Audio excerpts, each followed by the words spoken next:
Hi, I am Vivian, and I want to tell you a story of how my mother-in-law got her karma. I'm using fake names for the sake of my daughter, who is a social media influencer, you could say. You see, my mother-in-law was quite something in my life for nearly 20 years, but let me take you back to my younger days first. I was once married before, and I had a beautiful daughter named Augustine. My world was complete with my husband and daughter, but when Augustine was just 5, tragedy struck. My husband, the love of my life, passed away, leaving me devastated and lost. It was a challenging time, but my parents were there to support me and help me stay strong for Augustine, who had her whole life ahead of her. Being a single mother was undoubtedly one of the most challenging periods of my life. After my first husband passed away, I found myself thrust into a world of responsibility, and emotionally the burden was immense. 3 years later, I had the chance to start a new chapter in my life. I met Samuel at a group therapy meeting. He was a divorced man. His ex-wife had cheated on him. We got talking, and it seemed like we really understood each other. We began dating, and Samuel quickly proved to be a loving and caring partner. He treated Augustine as his own daughter. I remember how he used to take Augustine to the park to feed the ducks almost every day because she loved it. One year, he decided to throw her a surprise birthday party, which cost him a lot. He spent weeks secretly planning it, making homemade decorations and even baking a cake with Augustine's favourite flavours. Over time, Samuel and I grew even closer, and he decided to propose. It was a beautiful moment, and I couldn't have been happier. We finally got married, and it felt like a new chapter in our lives. I couldn't have asked for a better partner. Dealing with a toxic mother-in-law is like navigating a minefield. I had no prior experience, as my ex-mother-in-law was the epitome of kindness and support. She checked up on Augustine and me regularly, and even after my first husband's death, I genuinely appreciated her care. But then came Blake, Samuel's mother. Blake. And the game changed. It was as if I'd entered a whole new dimension of challenging relationships. While my ex-mother-in-law had loved us unconditionally, Blake's love seemed conditional. And I had no idea how to cope with her toxicity. She never liked me from day one, but I didn't let her opinions get in the way of my relationship. But after I got married, she took her toxicity to a whole new level. She was mean to me, but she was way more awful towards Augustine, who was just a child. Once, we were at a family gathering, and Augustine was eager to share her school achievements, having worked hard to earn an award. Augustine could not contain her excitement and eagerly revealed her news. Instead of the expected warmth and encouragement, Blake's response was biting. "Aren't you the little show-off? Nobody likes a know-it-all." When Augustine made it to the cheerleading team in high school and told us about it, Blake said, "You're not exactly very slim or attractive. They let in everyone nowadays, don't they?" One of the most hurtful things about Blake's attitude was her complete refusal to acknowledge Augustine as her actual granddaughter. This was evident at family gatherings and celebrations, where Blake hesitated to refer to Augustine as her real granddaughter, completely sidelining her. She used to talk about other children in our family, my brother-in-law's kids, Leslie and Frank to be specific, who were about Augustine's age. I vividly remember several instances from when Leslie, Frank and Augustine were kids that made it painfully evident how unfairly Blake treated our daughter. Once, the kids were playing in our backyard and Augustine fell and scraped her knee rather badly. When Blake noticed Augustine's injury, her reaction was far from what we expected. She scolded Augustine, telling her not to be so clumsy, and showed no empathy or comfort. Leslie and Frank, on the other hand, received a comforting hug. A Another time, the kids were rehearsing for their school's talent show. Augustine had a beautiful singing voice. Blake attended their rehearsals and, when it came time for Augustine to sing, Blake barely paid any attention and made fun of Augustine. But then she was glued to Leslie and Frank's piano performance, applauding them. One time, Blake was on her worst behaviour when it was Augustine's 12th birthday. "Sorry, Augustine, I didn't get you a gift." "It's okay, Grandma, you can get me one next time." "Actually, no, please don't call me Grandma. I think you're a big girl now, aren't you, Augustine?" "Yes, I am. I'm 12 years old now." "Well, let me tell you a little secret now that you are 12. You're not my real granddaughter." "But why? Samuel is my dad now. Why can't you be my grandmother?" "You see, your cousins Leslie and Frank are my real grandchildren. You and your mum are not even part of this family." "Mum? What are you telling her? She's only 12. Is it okay to fill a 12-year-old girl's head with such things? She's my daughter." "That's so toxic, Blake." "Augustine, honey, don't listen to her. We are a part of this family and everyone loves you. Grandma just told you a bad joke." Despite the difficulties we faced with Blake, the real star in our lives was Samuel. He demonstrated his love for Augustine in countless ways after we got married. He was the person who made all of these problems worth it. Samuel never missed an important school event for Augustine, whether it was a school play where she had a lead role or a parent-teacher meeting. He was always there, seated proudly in the front row. He helped Augustine with her schoolwork and projects. He was a very present father figure. Samuel was more than a stepfather. He became a close friend, a confidant, and a caring figure in my daughter Augustine's life. The way he connected with her was truly remarkable. He would sit down with Augustine, engaged in conversations about her interests, and genuinely got to know her. Samuel didn't just listen. He participated. One day, a heartbreaking incident occurred that ended up tearing our family apart, and the blame for it lies squarely on Blake. Augustine had been struggling with recurring stomach issues due to the swelling of her intestines, which had been plaguing her for about a year, and she was just 13 years old at the time. These problems caused her severe stomach pains and sometimes even turned her skin a bluish hue. She would be in so much pain that she couldn't walk, and we had to rush her to the hospital. But then with the right medication, she got well. On that particular day, Samuel and I had to attend a wedding for one of Samuel's colleagues. It was a day wedding, scheduled on a Saturday. Given it was just a day-long event and not too far from our home, Augustine insisted that she could stay at home alone and that she didn't need a babysitter. She wanted to prove her independence and maturity. We left early in the morning for the wedding, trusting her to be responsible and capable of taking care of herself. Our home was far from the wedding venue, a 2-hour drive. As soon as we got there, I received a call from Augustine. "Hey baby, is everything all right?" "Mum, my stomach is aching really bad and I just can't get up." "Augustine, your stomach pain was gone. How did it come back?" "Mum, I don't know, but it hurts very much. What should I do?" "We just got here. It would take us 2 hours to drive back. I'll get your dad and we will be on your way in a couple of minutes.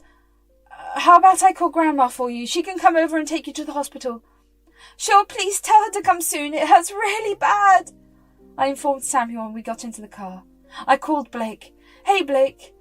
"Oh, Vivian, why are you calling me? Weren't you supposed to be at a wedding?" "Yes, we are at the wedding, but there is an emergency. Augustine is home all alone and her stomach pain has gotten back. It really hurts and she needs to go to the doctor to get a vaccine shot to reduce her pain." "How does this involve me?" "We're on our way back from the wedding. We've just hit the road. Could you please go over and take Augustine to the doctor?" Let me think. Looks like I'm quite busy reading this book at the moment. Blake, this isn't the time for your games. Augustine is your granddaughter." "Games? Let's get one thing straight, Vivian.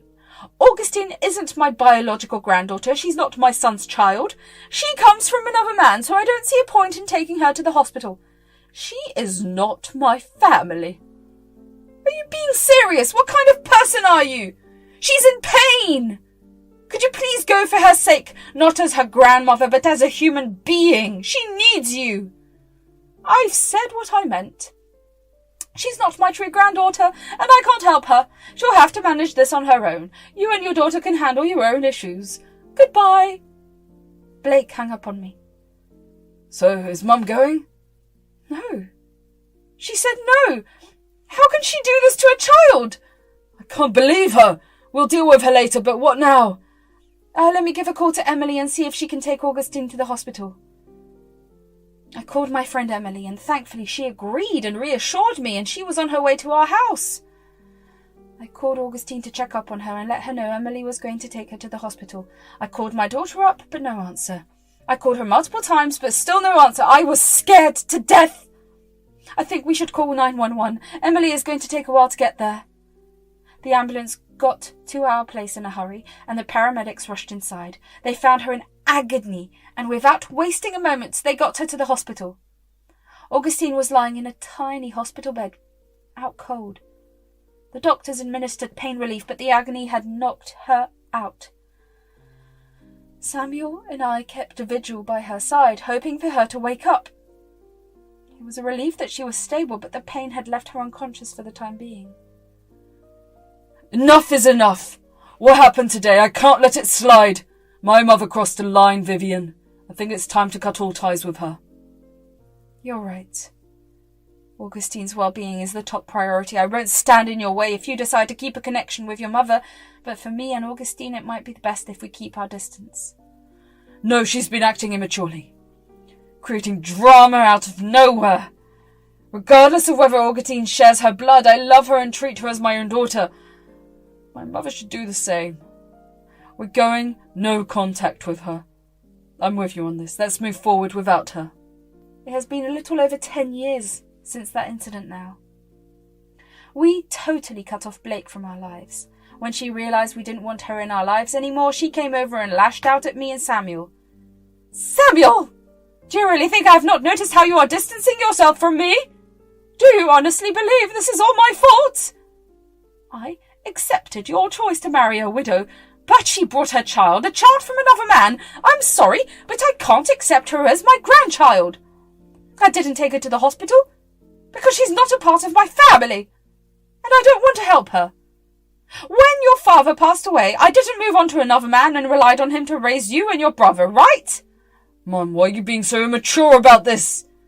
Vivian is the love of my life. It's not her fault her ex-husband passed away, leaving her and Augustine. Don't you think they deserve a second chance at life? They might have, but not with you. Raising another man's child as your own. I didn't want this for you. This is what I want for myself. I'd appreciate it if you left now. Blake, we didn't want to cause you any trouble, but what you did is unforgivable. How can we ever count on you? Mum, you're not welcome in our home anymore. You've become toxic. It's painful to see you acting this way. You're choosing her over your own blood? I thought you had more loyalty. Son, you're going to regret this. I'm warning you. I'm just protecting my family. We'd appreciate it if you left. Augustine will be back from school soon. We can't have this negativity around our daughter. And that was the last time we had heard from Blake. During those 10 years, as Augustine grew from a teenager into a young adult, we celebrated a lot of milestones and cherished countless memories. So from Augustine's prom to her graduation, we were right there with her every step of the way. She was a smart young lady, and she started getting into the whole social media and influencing thing. And then she decided to move to Los Angeles, chasing her dreams. Let me tell you, she made some real bucks out there. Throughout all these years, Augustine had questions about her childhood. She was aware of everything, including how toxic Blake was to her. It was not easy, but we had found peace in our lives. Augustine was doing her thing in Los Angeles, and Sammy and I were back at home, feeling fulfilled and satisfied in our own way. We had our circle of friends and our little hobbies, and honestly, life was good. We even thought about having a baby of our own. But you know what? We realized something. We realized that we were meant to be parents to Augustine and Augustine only, and we were happy the way things were. Until a couple of months back, when Augustine received a call from Blake. Augustine called me from Los Angeles right after talking to Blake. "Hey, Mum. What's up?" "Hey, sweetie, we're good here." "You sound tired. What's going on?" Not much, Mum. I hit an influencer party last night, got a bit too crazy, and now I'm dealing with a nasty hangover." "Augustine, how many times have I told you to take it easy with the drinks? Anyway, try a lime water shot. It should help." "Thanks, Mum, but that's not why I called you." "Well, what's up then?" "You won't believe it. Blake called me." "Blake? How did she even get your number? What did she want?" "She got it from Leslie, probably. She said she wanted to catch up with me and that she regretted treating me the way she did. She mentioned she's not in the same headspace anymore." "That's surprising. What else did she say?" "More surprisingly, she wants to reconnect with me. She asked me to visit her place next time I'm in town." "When are you planning to be in town exactly?" "I can work from home, you know, and it's been a while since I saw you and Dad. I think I'll come over this Sunday and pay her a visit." "Well, it's your decision, but remember the ambulance incidents. She wasn't acting responsibly at all, and you could have been in big trouble if help hadn't arrived in time. She sounded genuinely sorry and really eager to see me. So why not give it a shot? I'll book a flight and come back home this Sunday. What do you think?" "Samuel is going to be over the moon. He misses you a lot, and when I tell him this, he'll be thrilled." "Well, I miss you both as well. See you on Sunday." "We love you, Augustine." The following Sunday, Augustine returned home, and her arrival filled our home with excitement. We had missed her dearly, and it was great to have her back. The very next day, she suggested that we all pay a visit to Blake's house. Augustine didn't feel comfortable going alone after all that had happened. I must admit, I was a bit anxious about it. We hadn't seen Blake in ages, and Samuel was feeling stressed too, but we decided to go ahead with the visit anyway. "Oh my God, you guys! It has been so long! Samuel, I missed you!" "Yes, Mum, I've thought about you too." "Well, Vivian, and of course my dear Augustine, first of all, I want to apologise to you. Vivian, and you, Augustine, what I did all those years back was totally unacceptable. I've learnt my lesson the hard way. Look at me, an old hag, living in this house alone. No one wants to see me. I'm so sorry, Vivian, for putting you through all of that. As a mother, I can understand how stressful it might have been for you. If something happened to Samuel, I wouldn't have been able to live with myself, and I'd put Augustine in danger." "Well, it's okay now, Blake." "Mum, I'm glad you're finally taking responsibility for your actions." "Well, Blake, I want to say—" "Augustine, no, call me Grandma. My words were really harsh, but you are in fact my grandkid. It doesn't matter where you come from." "Oh, wow." "Leslie once told me how famous you've become and how you're attending all these lavish events. You're even meeting all these celebrities. You must be making big money, right?" "Well, I'm grateful for the life I have right now, and I make a decent amount." "Well, I hate to ask, but I need a favour, Augustine." "Of course, Grandma. What's going on?" "Oh, hey, I hate to ask, but I need some money. $50,000 to be exact. I took out a loan for renovations on the house, and I plan to cover it from my savings. But things went south. I got scammed online and lost everything in my bank account. Now I need to pay off the loan and manage my daily expenses until I figure things out." "Mum, you really got yourself into a mess. How did this even happen?" "It doesn't matter anymore. Reaching out to you for money wasn't my first choice. I know 50,000 is a lot, and I never expected you and Vivian to help me with it. But when I heard about Augustine, I thought he might help. I even asked Leslie and Frank, but they straight up refused. I've been a good grandma to them, and this is how they repay me. I'm not expecting anything from you, but I don't know what will happen. They might take the house if I can't repay the loan. Well, I'll have to think about it. So we were back home, and it was crystal clear that Blake's sudden nice act was just a front. She was in deep financial trouble. Augustine had these plans to spruce up her apartment, but she held off. She said you can't exactly jazz up her place with her grandma's drowning, you know? Even though Blake could be a handful, she was still Samuel's mum. Now Samuel was torn. He really wanted to help his mum, but let's be real, we weren't swimming in cash. Augustine, being the softie she is, decided she would drop off a cheque before going back to LA. It was a big gesture, especially after what Blake had put my daughter through. I was kind of proud of her for putting the past behind her and for being so selfless and helpful. A couple of days rolled by and Augustine got this call from her agency. Augustine had been trying to get into acting and there was an audition her manager needed her for. Talk about short notice. She booked the earliest flight, which was just 3 hours away.